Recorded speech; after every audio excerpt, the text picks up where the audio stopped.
संधि में क्या है, ज्यादा कुछ नहीं होता है, सिर्फ जो भी रूप होगा वो विसर्गों को होगा।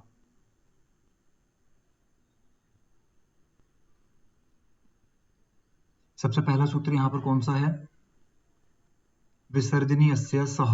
ये क्या कहते हैं, खरी।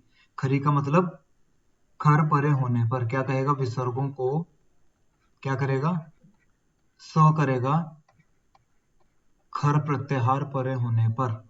अब खर प्रत्याहार में कौन कौन सा अल्फाबेट आता है, मैंने इसीलिए स्टार्टिंग में पूछा था कि प्रत्याहार पढ़ लिया क्या। खर प्रत्याहार में कौन सा आता है, ख फ छ ट थ, ख फ छ ठ थ, च ट त, क प श श स, ये सारे खर में आते हैं। ठीक है, खर में मतलब मोटा मोटा तौर पे क्या बोलेंगे, वर्गों का पहला और दूसरा अल्फाबेट।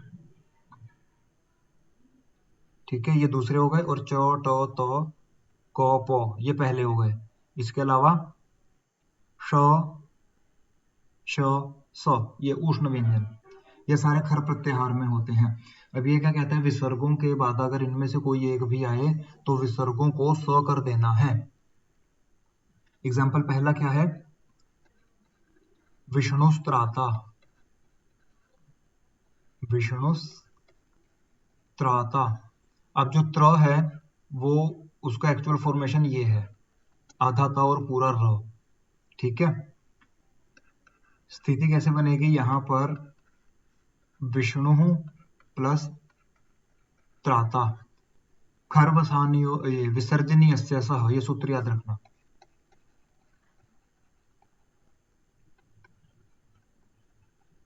विसर्जनीय मतलब विसर्ग को क्या हो, सह, खर परे रहने पर, ये इसकी वृत्ति है, अर्थ है, सूत्र में ऐसा नहीं है। तो विसर्गे यहाँ पर हैं, इसके परे खर प्रत्याहार का ये त है, तो त परे होने के कारण विसर्गों को सीधा सीधा हमने स कर दिया, तो क्या बन गया, अब स आधा आएगा, विसर्गों की जगह जो भी आदेश होगा वो हमेशा आधा ही होगा, तो स आधा है प्लस त्राता, इनको जोड़ोगे तो ये वाला रूप बनेगा, सिर्फ इतना सा है, छोटा सा। ठीक है, इसके अलावा इसके और एग्जाम्पल कौन कौन से बनेंगे वो देख सकते हो, कुछ वाक्य में बनते हैं, कुछ अलग से एग्जाम्पल दे सकता है। जैसे यहाँ पर क्या दिया है, ये रामः तिष्ठति, तो इसको इकट्ठा करके क्या बनेगा, रामस् तिष्ठति। देवः तत्र, देवस्तत्र, छात्रः चलति। अब यहाँ पर स नहीं आएगा, ये चीज का ध्यान रखना, ये हल संधि में आता है। पहले ये वाले बताता हूँ, रामः तिष्ठति, विसर्गे हैं, विसर्गों के बाद त है तो विसर्गों की जगह आधा स हो जाएगा। ऐसे ही कौन सा है, देवः तत्र, तो विसर्गों की जगह स हो जाएगा, देवस् तत्र, ऐसे जोड़ देना है। अलग से क्या बनेगा, कौन आया है,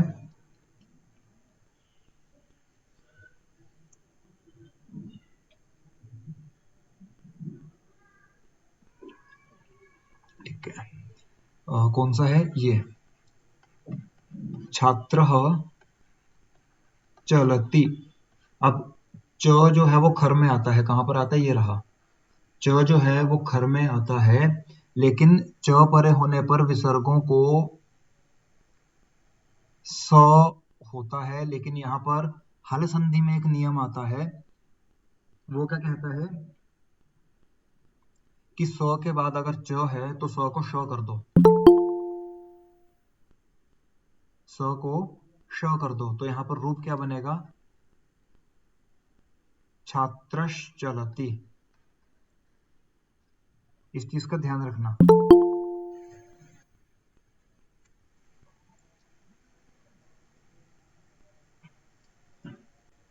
स के बाद कभी भी अगर श आता है या फिर पूरा का पूरा चवर्ग आता है, च छ ज झ ञ, तो स को भी रिप्लेस होकर श हो जाएगा, स को भी श करना है। यह वही स्थिति बनी, सूत्र से स हो गया लेकिन स के बाद में च आया है, तो हल संधि का नियम लग जाता है कि 100 के बाद अगर च है तो 100 को श कर दो, तो छात्रश चलती ऐसा बनेगा। इसे याद रखना, ठीक है। जी सर। इसके बाद क्या है, ये इतना सही है, ये उसमें ग्रामर में अलग से आएगा, हल संधि जब करेंगे तो मैं आपको बताऊंगा। इसके बाद जी कौन सा सूत्र है, ये सूत्र आता है वाशरी। वाशरी क्या कहता है,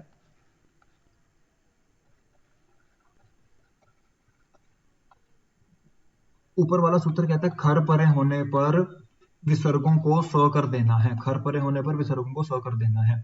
वाशरी क्या कहता है कि अगर शर परे है तो विकल्प से करना है। विकल्प से करने का मतलब एक बार होगा और एक बार नहीं होगा, ठीक है। अब शर वाला एग्जांपल ये क्या देता है, हरि ही शेते।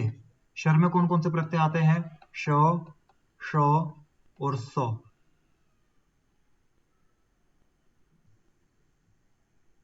ठीक है। शर में प्रत्यय कौन से आते हैं, श, श, स। इनके परे होते विसर्गों को स हो भी सकता है और नहीं भी हो सकता है, ये दोनों स्थितियां करेगा, एक बार होगा एक बार नहीं होगा। तो जहां पर नहीं हुआ वहां तो ये एज इट इज बन गया, जहां पर होगा वहां पर कैसे होगा, हरि ही शेते विसर्जनीय सह से खर परे रहते विसर्गों को स हो गया। वो जो आपको नियम मैंने बताया था कि स के बाद श या पूरा चवर्ग हो तो स के स्थान पर श हो जाता है, तो इसको श करने पर हरिश शेते, ठीक है। ये दो रूप बनेंगे, एक जगह विसर्ग आएंगी, एक जगह विसर्गों की जगह श आएगा। सूत्र कौन सा है, वाशरी, ये विकल्प से करेगा। ये देखो हरिश शेते और हरि ही शेते दोनों एग्जांपल दिए हैं, इसको ध्यान में रखना। इसका बाकी उदाहरण बालह शेते, तो बालह शेते एज इट इज भी रह सकता है, जैसे आपने अच संधि में प्रकृति भाव संधि की थी। प्रकृति भाव का मतलब जैसा है वैसे का वैसा रहेगा, लेकिन यहाँ पर वो करने का सूत्र है। दूसरा बालश्येते, वही विसर्गों को स हुआ, स को हल संधि के नियम से श हो गया, तो ये दोनों रूप भी ऐसे ही बनेंगे। बालह शेते, एक जगह खरवसानी और विसर्जनीय से उसको विसर्गें हो जाएंगी, विसर्गों को स होगा, स को श हो जाएगा, रूप क्या बनेगा, बालश्येते। उसके बाद ये वाशरी सूत्र आता है, ये कहता है कि शर पर रहते विकल्प से हो, तो विकल्प से जहां पर उसको स नहीं होगा वहां पर वो ऐसे का ऐसे ही रहेगा। पेपर में दोनों में से कुछ भी पूछ सकता है, अगर ये पूछेगा तब भी आपको वाशरी लगाना ही पड़ेगा, और अगर ये पूछेगा तब भी आपको वाशरी लगाना पड़ेगा। पहले वाला सूत्र चलेगा ही चलेगा, विसर्गों को स करने वाला सूत्र पूरी विसर्ग संधि में चलेगा, इसको याद रखना।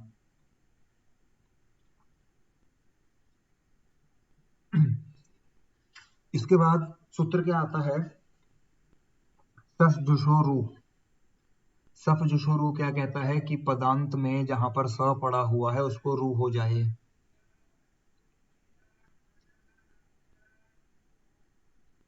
ठीक है। अंतिम यहाँ पर तो स को हमने ऐसे ही जोड़ दिया, अब ये कहते हैं स को रू करेगा। रू कहाँ कहाँ पर करेगा और कैसे कैसे करेगा, और रू से काम क्या होगा वो देखते हैं। नया पेज, सूत्र कौन सा है, सस जुशोरू। ये क्या करता है, स को, और सजुष धातु है, सजूष ये धातु है, इसका इस्तेमाल बहुत कम आएगा, देखने की जरूरत नहीं है, सिर्फ सस जुशोरू सूत्र याद रखना। ये क्या करेगा, स को रू करेगा, छोटा रू, स को रू कर देगा। अब ये सिर्फ इतना सी काम है, 100 को रू करना है, ये दो काम कंबाइंड होते हैं। अगला सूत्र कौन सा है, ये वाला 106, अतो रो रपलू ताद प्लुते।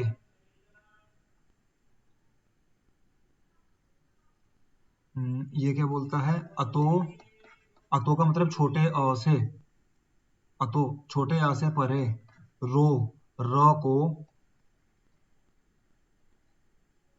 रप्लुताद प्लुते, ये क्या करता है, छोटे अ से परे जो रू है, हमने स को रू कर दिया, कंडीशन याद रखना, ये छोटे अ के बाद अगर रू है और उसके बाद भी छोटा अ है तो रू को ओ कर देगा। क्या कर देगा? ओ नहीं, सॉरी, ओ ऊ कर दे। करेगा, ऊ ऊ ऊ कर देगा। मतलब रू में से र चला जाएगा, खाली ऊ बचेगा। छोटे अ के बाद अगर रू है और उसके बाद फिर से छोटा अ है तो इस रू को ऊ कर देगा। शिवोर्च्य, जो आधा आएगा, शिवोर्च्य। ठीक है, तो बनेगा क्या? वही है, शिवस प्लस ये जो आधा ही अर्च्य। अच्छा। ठीक है, ये स है।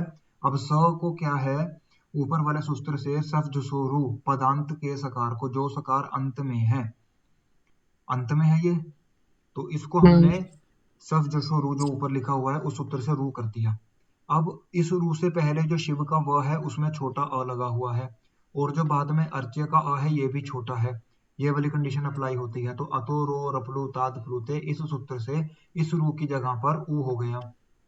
अब ऊ करने से स्थिति क्या बनी? शिव ऊ प्लस अर्च्य का अ। अब देखो यहाँ पर अ है, यहाँ पर ऊ है, वो जो हमने गुण संधि पढ़ी थी, अ के बाद ऊ होने पर गुण संधि हो जाएगी, अ और ऊ को क्या होगा? ओ। ठीक है, तो क्या बना? शिवो प्लस अर्च्य। अच्छा। ये बन गया। अभी आपने एक संधि पढ़ी थी, पूर्व रूप संधि, हम्म। एंग पदांतादति। एंग पदांतादति क्या कहता है कि एंग अगर पदांत में हो, एंग का मतलब ए या फिर ओ, अगर पद के अंत में है तो वहां पर पूर्व रूप संधि होगी। अब यहाँ शिवो में ओ लगा हुआ है, ठीक है, ओ है और ओ अंत में है, तो एंग, एंग पदांतादति इस सूत्र से यहाँ पर पूर्व रूप हो जाएगा। पूर्व रूप होने पर स्थिति क्या बनेगी? वो अ इसी में मिक्स हो जाएगा, मतलब पहले वाले और बाद वाले की जगह पर पहले वाला हो जाएगा, तो ये हो जाता है शिवो बन गया। अब मैंने कहा था जहां पर पूर्व रूप होता है वहां पर छोटे अ की जगह एस का साइन आता है, ये रूप ऐसे बनेगा। ठीक है, इसमें अच संधि साथ में लगेगी। जैसे ही हमने रू को ऊ कर दिया तो शिव के वो में जो अ है उसमें और ऊ में संधि होकर उसको गुण हो जाएगा। गुण होते ही शिवो प्लस अर्च्य बनेगा। सूत्र आता एंग पदांता दति, कि एंग अगर पद के अंत में है और उसके बाद अ है, छोटा अ, केवल छोटे अ की बात कर रहा है, अर्च्य में छोटा अ है, तो यहाँ पर पूर्व रूप कर देना है। पूर्व रूप करते ही अ के स्थान पर ये अवग्रह का चिन्ह आ जाता है, इसको अवग्रह बोलते हैं, हम ऐसे वैसे बोल देते हैं इसको, तो ये बनता है। ठीक है,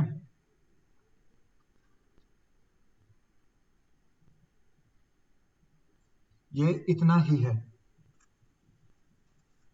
इसमें और कुछ नहीं है। ये कई जगह हम लोग सेंटेंस में वाक्य में यूज कर देते हैं, कई बार जटिल जटिल से वाक्य आते हैं, नाटक वगैरह पढ़े हुए हैं तो वहां पर आते हैं। कैसे आते हैं?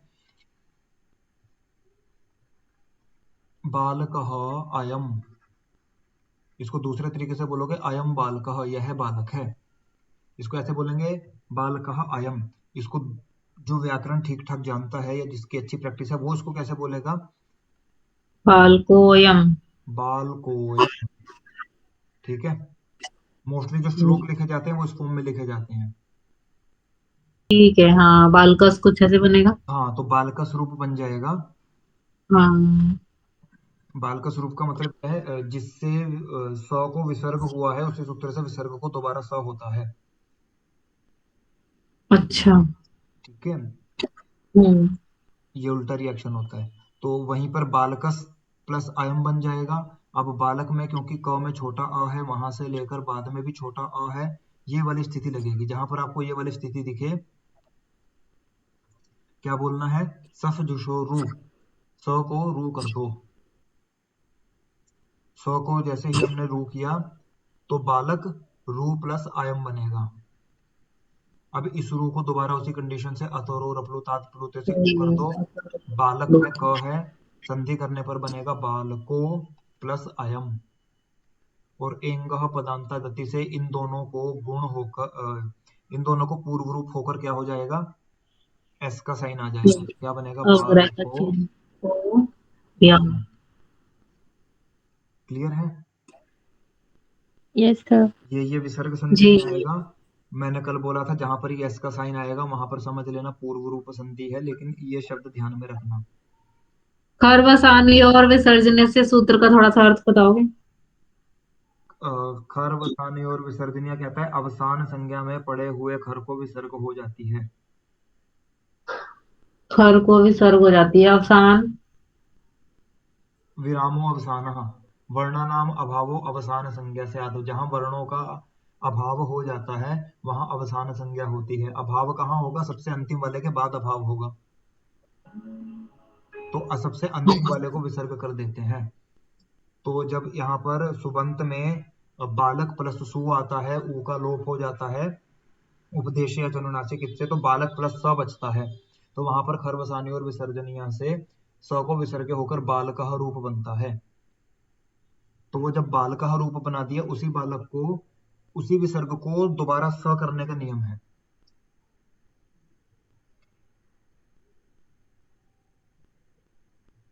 ठीक है, खरवसानी और विसर्जनिया स को विसर्ग करता है।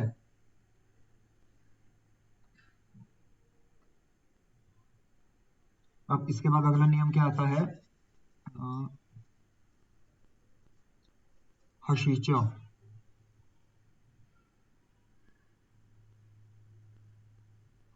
सूत्र कौन सा है, हशीच।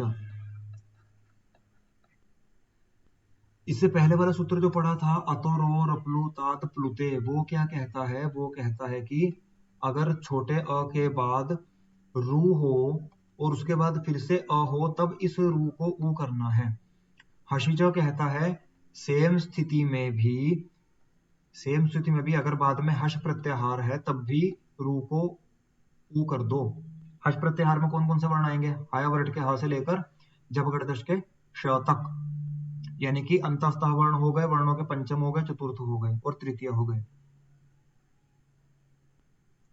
वर्णों का तीसरा चौथा और पांचवा वर्गों का।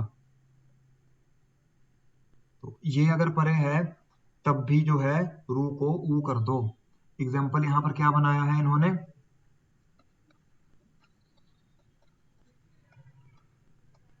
शिवो वंद्य, ये एग्जाम्पल बताया है। रूप फिर वही है, शिवस प्लस वंद्य, सस जो रू से विसर्गों स को रू हो गया, स को रूप हो गया, आगे का वंद्य एज इट इज है।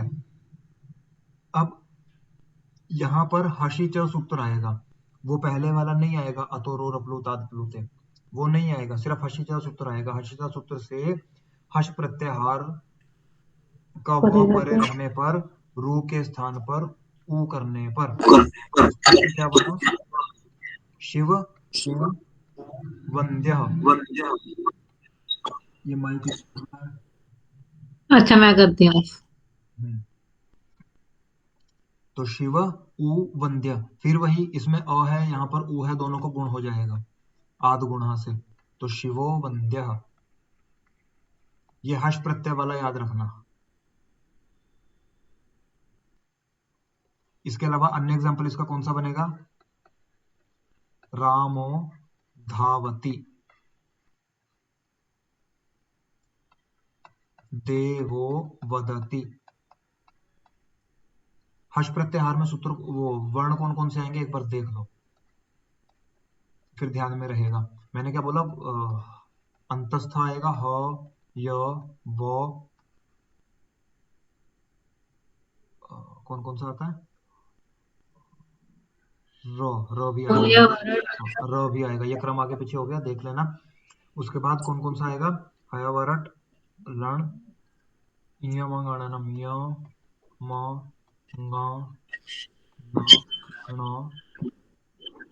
झ भय घ ढ ध ध श। श श जब ज हाँ ब जबरदस्त। ग ध द ध, द श, ये श को काउंट नहीं करना है। तो यहाँ तक अगर कोई भी अल्फाबेट आएगा तब भी हम्म, रू की जगह ऊ कर देना है। अब देखो पहला क्या बना था, रामो धावती, ध आ गया इसमें, ये रहा, जब अगर दश में आएगा। देवो हम्म, बदती में आ गया, ये व यहीं पर आ गया। एग्जैक्टली क्या कहना चाहता है, ह, य, व, र, ल, ये अंतस्था व्यंजन और वर्गों के कौन कौन से, वर्गों के तीसरा, चौथा और पांचवा अल्फाबेट, तीसरा, चौथा और पांचवा अल्फाबेट सिर्फ। क, ख, ग, घ, ङ, च, छ, ज, झ, ञ, ट, ठ, ड, ढ, ण, ये सारे अल्फाबेट ऊपर आए हुए हैं। तो ये की है। हर्ष का मतलब 3 4 5। और ह य वरट, हाँ, ह अब य, देखो आएगा। हाँ। ठीक है, उसके बाद भो भगो भगो भुवस्य योषि, इसकी जरूरत नहीं है। आज इको क्यों हो रही है? किसको? मतलब ऐसे आवाज इको क्यों हो रही है आज? पता माइक नहीं। ना खोलो। नहीं, अब नहीं हो रहा है, पहले हो रहा था। ओके। हो सकता है शायद आपके लिए जरूरी ना हो, लेकिन फिर भी बता देता हूँ। नेक्स्ट सूत्र क्या है, भो हो। भगो अघो अपूर्वस्य योषि। अभी तक आपने विसर्गों को क्या क्या काम देखा है होते हुए। विसर्गों को सबसे पहले स हुआ, ठीक है, उसके बाद स को रू हो गया, उसके बाद रू को ऊ हो गया। अभी तक विसर्गों को ये 3 काम हुए हैं, ठीक है। हम्म, विसर्जनीय यस्य सह से इसको ये हो गया, अतुरो रप्लु ताद प्लुते नहीं, सर जो शुरू से इसको रू हो गया, और अतोरो रप्लु ताद प्लुते से इसको ऊ हो गया। दूसरा सूत्र कौन सा है, हशीचा, हम्म, ठीक है। तो ये दो, इन अभी ये 3 काम हुए हैं। इस वाले सूत्र में क्या काम होगा, ये क्या करेगा, ये विसर्गों को नहीं करेगा। ये जो रू है, इस रू को ऊ की जगह पर क्या कर देगा, य कर देगा। सूत्र कौन सा है, भो भगो अघो, ठीक है। अब इनके उदाहरण भी यही वाले होंगे, है ना? हाँ, हो सकते हैं, और सिर्फ हम्म। इन्हीं 3 में होगा मोस्टली।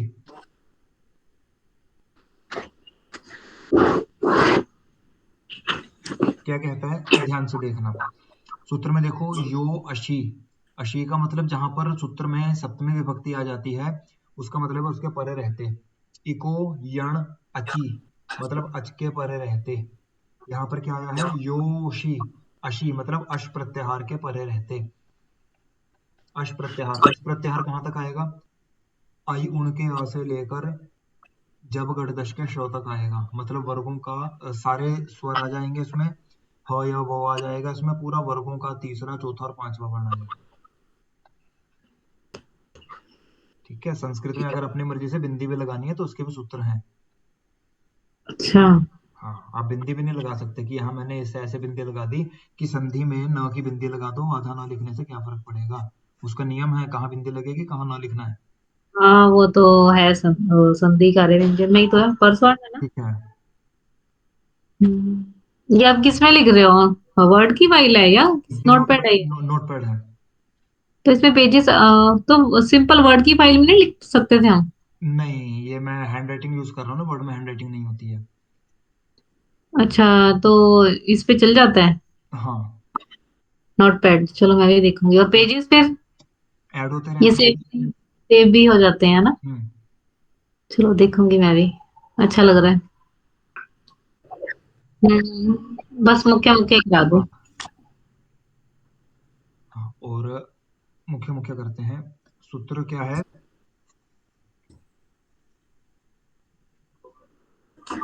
ये वाला सूत्र है, रोरी।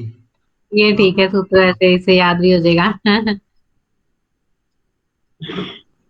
ये करेंगे, र के बाद अगर र आता है तो पहले वाले र का लोप कर दो।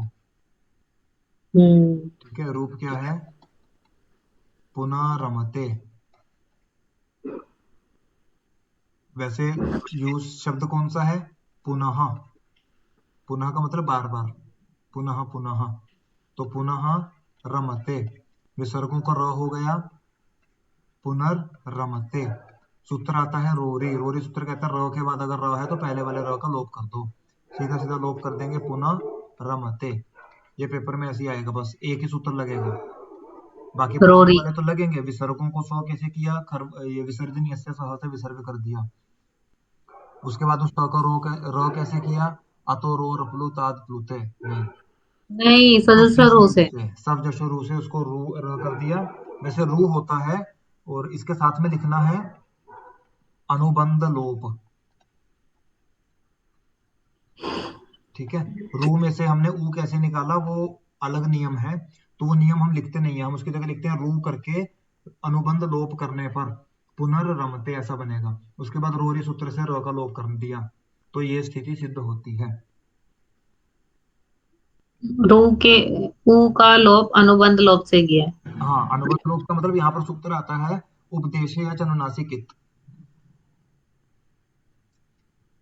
हाँ, उद्देश्य अर्चना। ठीक है, तो उस सूत्र से इसकी संज्ञा होगी, फिर तस्य लोपा से उसका लोप हो जाएगा। तो ये तीन चीजें लिखने की जरूरत नहीं है, सीधे लिखेंगे अनुबंध लोप।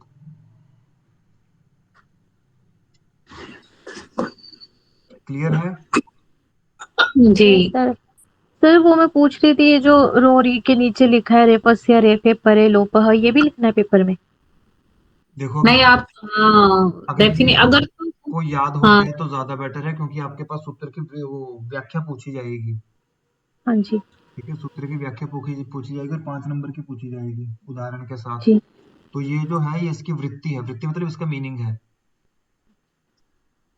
अगर ये और आपको, सर रेप का मतलब क्या है? रेफ का मतलब रो। जी। संस्कृत में सिंगल अल्फाबेट को बोलने के लिए खाली अ बोले या खाली र बोले तो मोशन बनता नहीं है, रिदम नहीं बनती है। तो ये क्या करते हैं, जैसे हमने छोटा अ बोलना है तो उसको क्या बोलेंगे, अकार, अच्छा यकार। ठीक है। ठीक है, वैसे ही र को रकार, रकार भी बोलते हैं, और इन्होंने यहाँ रेफ बोल दिया। ठीक है सर। तो ये सिर्फ बोलने मात्र के लिए होता है, ताकि उसको आसानी से बोला जा सके।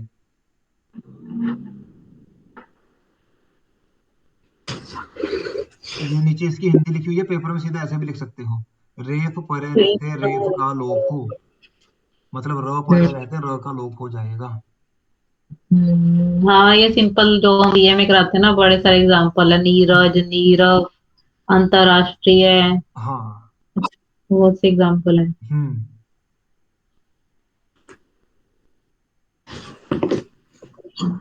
अब यहाँ पर क्या है, ये वैसे मुझे लगता नहीं आपके पास आएगा।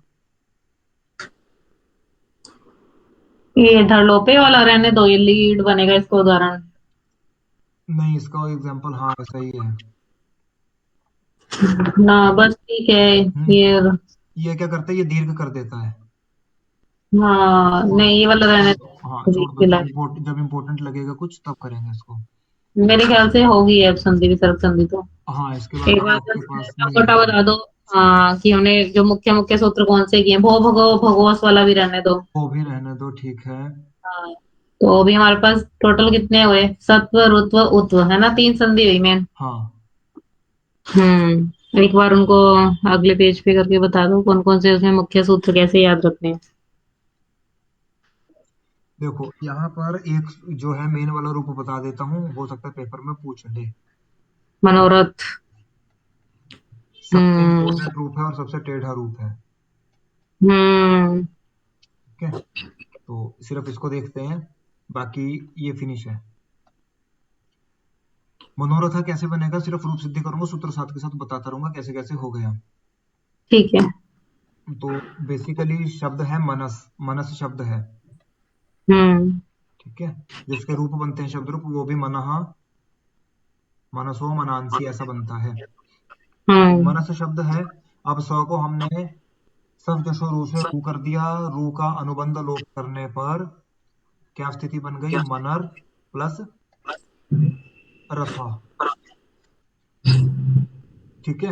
अब यहाँ पर वो जो सूत्र हमने रोरी पढ़ा था, उस सूत्र से पहले वाले र का लोप प्राप्त है, तो सीधा मनरथ बन जाता। हम्म। रोरी सूत्र से ये कहते हैं बाद में अगर र है तो पहले वाले रो को काट दो, तो उस सूत्र से यहाँ पर ये प्राप्त हो जाता। परंतु परंतु हाँ, संस्कृत में यहाँ पर हसी च वाला लगेगा सूत्र। नहीं, देखो हाँ नहीं। लगेगा तो वही, लेकिन नियम क्या है, जब दो सूत्र एक साथ प्राप्त होते हैं कि दोनों काम एक साथ हो रहे हैं, वो कहता है ये करो, वो कहता है ये करो, तब हम क्या करते हैं, ये इसके लिए एक पाणिनीय सूत्र बनाया है। कौन सा है? विप्रतिषेध। विप्रतिषेधे परम कार्यम, ये आपको याद रखना है, मनोरथा में यही लगेगा। का मतलब हर सूत्र का एक सीक्वेंस है कि ये अष्टाध्यायी नाम की बुक में कहाँ पर लिखा गया है, सबसे पहला कौन सा है, दूसरा कौन सा है, तीसरा कौन सा है। जैसे आदगुणा कहता है कि अवर्ण अच परे होने पर गुण कर दो, गुण कर दो, लेकिन वृद्धि रेची जो है वो उसके बाद में आता है। ये कहता है अच परे रहते गुण करो, कोई परेशानी नहीं है, लेकिन उस अच में से अगर एच परे है तो वृद्धि करनी है, तो उसने आद गुणा को काट दिया, उसने उसमें से अपना अपना मीनिंग निकाल लिया। अब रोरी हालांकि यहाँ पर ये कहता है कि र के साथ अगर र है तो पहले वाले र को काट दो। अभी अगर मैं आपको दोनों सूत्रों का सीक्वेंस दिखाऊं, तो हशीच सूत्र है छठे अध्याय के पहले पाद का 120वां सूत्र। कौन सा? हशीच। ठीक है। हम्म। और जो रोरी सूत्र है, ये सूत्र का सीक्वेंस क्या है, ये सूत्र है 8वें अध्याय के तीसरे पाद का 14वां सूत्र। ठीक है। तो ये वाला सूत्र का काम वो नहीं मान रहा। क्यों नहीं मान रहा? क्योंकि उसने पहले ये कर दिया, ये सूत्र उसके बाद में तो आएगा ग्रामर सीक्वेंस में। सपोज करो आपको एक गिलास दूध दिया और अगले ने बोल दिया कि इसको दूध को पी लो, आपने पी लिया, फिर तीसरा आएगा वो बोलेगा दूध में हल्दी डालनी थी, तो दूध तो पी गए, अब हल्दी किस में डालेंगे? स्थिति समझ में आ रही है? जो काम आप पहले कर चुके हो बाद वाला उसको बदल नहीं सकता। तो हशीच छठे अध्याय में आ चुका है, तो छठे अध्याय का काम पहले होगा या 8वें अध्याय का काम पहले होगा? छठे का होगा। छठे का पहले होगा, क्योंकि दूध तो छठा वाला पिला रहा है, हल्दी 8वें वाला डालेगा। जब दूध ही छठे में पी दिया तो हल्दी किस में डालेगा? तो हशीच क्या हम्म। कहता है, हर्ष परे रहते रू को ऊ कर दो। अब रू को ऊ कर दिया तो इस ऊ और मन में जो न में अ है, इन दोनों को मिलाकर गुण हो गया। गुण होते ही क्या बना? मनो प्लस रथा, इसको ऐसे जोड़ दो। इसमें सिर्फ एक एक्स्ट्रा लगेगा, कौन सा? विप्रतिषेधे परम कार्यम। इस नहीं, सूत्र से, हाँ बोलो। परम कार्यम तो मतलब पिछले वाला, बाद वाला कार्य होगा। हाँ, ये क्या बोलता है, विप्रतिषेध, प्रतिषेध करना है, निषेध करना है पर कार्य का। पर कार्य का निषेध। देखो संस्कृत में दो चीजें एक साथ चलती हैं। अगर साइकिल ऐसे चल रही है तो यही साइकिल ऐसे भी चलेगी। हाँ। ठीक है। अगर इक को यण कर रहे हो तो यण को ज्ञान को। दोबारा इक भी होता है। ठीक है। यहाँ पर क्या कहते हैं? पर कार्य का निषेध कर दो। ऐसे ही एक सूत्र इसमें आता है पूर्वत्रा सिद्धम। कौन सा? हाँ। पूर्वत्रा सिद्धम। ये क्या कहता है? बाद वाला काम, बाद वाला कहता है ये करो, पहले वाले को छोड़ दो। सपोज करो एक सरकार आई, तो फिर उसने एक नियम बना दिया, बाद में दूसरी हम्म। सरकार आई, वो बोलेगी पहले वाली सरकार गई, पहले वाले वादे गए, पहले वाले नियम गए, अब हम ये बनाएंगे। ठीक है। तो पूर्वोत्तर सिद्धम क्या कहता है? जो पहले वालों ने कर दिया वो खत्म, अब जो हम हैं वो करो। तो ये दोनों क्रियाएं एक साथ होंगी। कहाँ पर चलेगी वो देखना है। कुछ काम ऐसे होते हैं, नहीं पहले वाली सरकार ने अच्छा किया है, हमें कंटिन्यू करना है, मजबूरी होती है, करना पड़ेगा। तो ये दोनों स्थितियां चलेंगी। तो पहले वाला काम भी कई बार होता है, बाद वाला कट जाता है, और कई बार पहले वाला कट जाता है, बाद वाला होता है। उसके दोनों के नियम क्या है ये, अगर पहले वाला करना है बाद वाला नहीं करना है तो विप्रतिषेधे परम कार्यम, और जब पहले वाला नहीं करना है बाद वाला करना है तो पूर्वत्रा सिद्ध, मतलब पूर्व वाले को असिद्ध कर दो, पहले पर वाले। ये हमें कैसे पता चलेगा कि बाद वाला करना है निषेध या उसका करना है? ये स्थितियां बताती हैं, ये जो पूर्वत्र सिद्धम है ना, ये पूरी अष्टाध्यायी में नहीं चलता, ये पूरी अष्टाध्यायी में नहीं चलता। अच्छा फिर ठीक है। ये कहाँ चलता है, ये 7 पाद तक चलेगा। मतलब सवा जो, सात। हाँ मतलब जो मोटा मोटा है, जो 8वां अध्याय है, सिर्फ उसी के सूत्र जो है वो थोड़े ढीठ हैं, वो पहले वाले का काम नहीं मानते। अच्छा। बाकी पूरी अष्टाध्यायी में ऐसी कोई परेशानी नहीं है, सब मिलजुल के काम करते हैं। जैसे हम कह हम्म। देते हैं ना, नहीं कोई बात नहीं आप बैठ जाओ कुर्सी पे, मैं दूसरी ले लूंगा, तो वो ऐसे काम चलाते हैं, लेकिन वो ढीठ होते हैं वो। इस बात को मान के चलो तो ज्यादा बढ़िया है। तो ये मुझे लगता नहीं है कि इसमें विसर्ग संधि और कुछ है, नहीं बस और नहीं कुछ बस नहीं है, अपने इतने पास ही है, काफी है हाँ। विसर्ग संधि, इतनी ही है। अब विसर्ग संधि में काम क्या क्या किया हमने, जी। सबसे पहले हमने विसर्जनीय अस्य सह से विसर्गों को स किया, ठीक है। हम्म।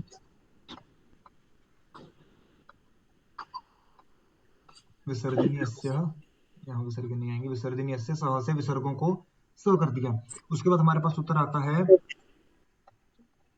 सस जुषो रू, ठीक है। सस जुषो रू क्या कहता है कि इस स को रू कर दो। तो अब जितने भी हाँ। आदेश होंगे वो रू को नहीं होते, वो बेसिकली र को होते हैं। रू का अनुबंध लोप हो जाता है, और अनुबंध लोप करने के बाद सिर्फ आधा र शेष बचता है।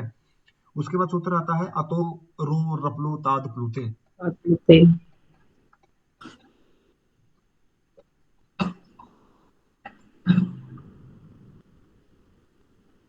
ठीक है। ये सूत्र क्या कहता है कि छोटे अ के बाद अगर दोबारा छोटा अ है, मोटे अक्षरों में ये क्या कहता है कि अप्लुत अ के बाद रू है, और उसके बाद फिर से अप्लुत अ है, मतलब जो प्लुत नहीं है, तो ऐसे रू को क्या कर दो, ऊ कर दो, ठीक है। अब अतर और अप्लुताद प्लुते क्या कहता है कि अप्लुत अ ना हो, अप्लुत के परे कर दो। इसी के साथ एक सूत्र आता है, कौन सा, हशीच, अच्छा। ठीक है। और यहीं पर एक सूत्र कौन सा आता है विसर्जनीय से सह के पहले, उसकी हो गया, सूत्र आता है वॉशरी, हाँ, विकल्प से। ठीक है। ये विकल्प से करेगा, शर प्रत्याहार पद रहते हैं, विसर्गों को सो करेगा नहीं भी करेगा, तो दोनों रूप बनेंगे। सिर्फ ये सूत्र हमने किए। इसके बाद हम कहाँ गए थे, वो भगोस वाला सारा छोड़ दो, इसके बाद हमने मनोरथ रूप बनाया था, जहां तक मेरे अभी ध्यान में है। तो मनोरथ हम्म। रूप में नया सूत्र सिर्फ एक लगेगा, कौन सा, विप्रतिषेधे परम कार्य। विप्रतिषेधे प्रतिषेधे परम परम कार्य। कार्यम। अब इनके आपने सिर्फ एग्जाम्पल याद रखने और कुछ नहीं करना, सिर्फ इतनी सी विसर्ग संधि है आपकी, हम्म। ठीक है। और यहाँ पर एक चीज याद रखना, रूप कौन सा बनाया था, ये वाशरी वाले टाइम पे बनाया था हमने, कौन सा, हरिष्येते। हरिष्येते और हरि ही शेते, ठीक है। ये वाशरी के टाइम पे बनाया था, जबकि विसर्जनीय से सह के टाइम पे कौन सा बनाया था, विष्णु त्राता। अब ये सो कहाँ पर आएगा और ये शो कहाँ पर आएगा, देखो इनडायरेक्टली या डायरेक्टली सो ही होता है, यहाँ पर सो को शो बनाया है, तो किस नियम से बनाया है, वो हल हल संधि में आएगा। अभी इसको खत्म करना है या आगे चलना है, हल संधि कराऊं क्या थोड़ी सी, जी, हल तो बहुत बढ़िया, एक लेक्चर में पूरी नहीं होएगी। हो जाएगी, मेन कॉपी करेंगे। अच्छा, चलो देख लो। काम लिपिका, हमने निपटाने की कोशिश करनी है, आप देख लो। अगर ओके, 10-15 मिनट। मैं लिपिका से पूछता हूँ। दीपिका और कहाँ है? सर वो मैं कह रही थी मेरे इसमें ना डेटा खत्म होने वाला है ऑलमोस्ट, तो शायद आज नहीं हो पाएगी कंटिन्यू क्लास आगे।